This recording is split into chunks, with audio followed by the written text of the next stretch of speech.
Hi everybody! This is a quick review about array lists and how you can use them to store lists of objects. So I'm assuming we've already written a sphere class.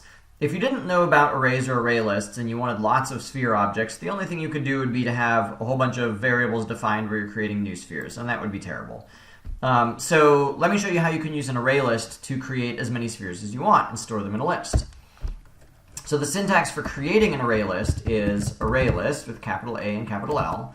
And then inside triangle brackets, you define the type of object that you want the list to hold. So for us, we're going to hold sphere objects.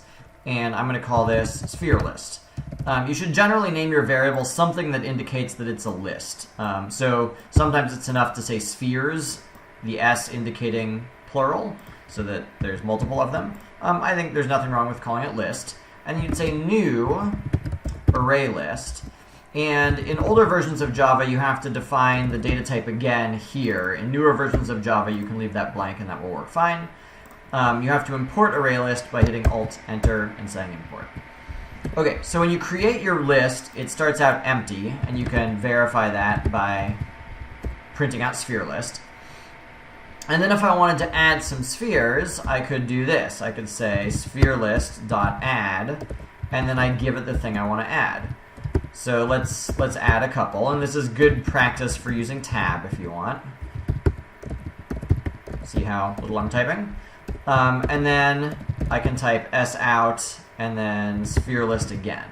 So here I'm going to print an empty list. I define some spheres, I add them, and then I print it out again. So let's see what it looks like. So as you can see, the first time that I printed it, it's empty. The second time I print it, it's running the toString method on each of my sphere objects. So you see there are 3 of them there. Okay, what if I wanted 100 spheres? I don't want to have to create each one individually like this. So instead what we can do is we can make a loop. So this is a good excuse to use for I. So I is going to go from 0 up to 100. And inside the loop, I'll go ahead and define a sphere. Like this, except I'm going to use a random number for its radius. So I'll say math.random times. Let's make spheres between 0 and 10 radii, and then I can say spherelist.add s. So now I'm looping 100 times. Each time I loop, I make a new sphere object and then add it to my list. And then if I want to, down here, I can display my sphere list. And as you can see, there's a lot of things, and I can kind of scroll to the right here. Maybe you want a way of verifying that the sphere list actually has 100 things in it. An easy way you can do it is you can say size is, and then spherelist dot size.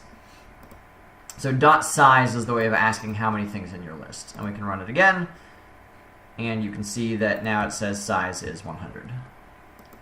Let's say we wanted to count how many spheres have a volume that's larger than, I don't know, 20 or something. You can also do this pattern. So remember list iter. Wait, iterate list. Okay, there we go. So ITLI is iterate list. And it's starting from location 0, and it knows to go up to the size of the list. And here we're getting out a sphere called sphere. So this is now looping over my whole list, and sphere is each object in the list one at a time. And I could ask something like, if sphere.volume is larger than 10, then let's display that sphere along with yeah, sure, let's display the sphere. And then let's add to our counter. What counter, you might be asking? The counter I'm going to create right here. So we'll say count equals 0 outside the loop, and then as I'm looping, each thing that satisfies the condition I'm interested in will get counted. And then at the end, I could say there were count of them. And now let's run it again. Cool, there were 87 spheres that had a volume that was large enough. Okay, that's the end of the rapid review.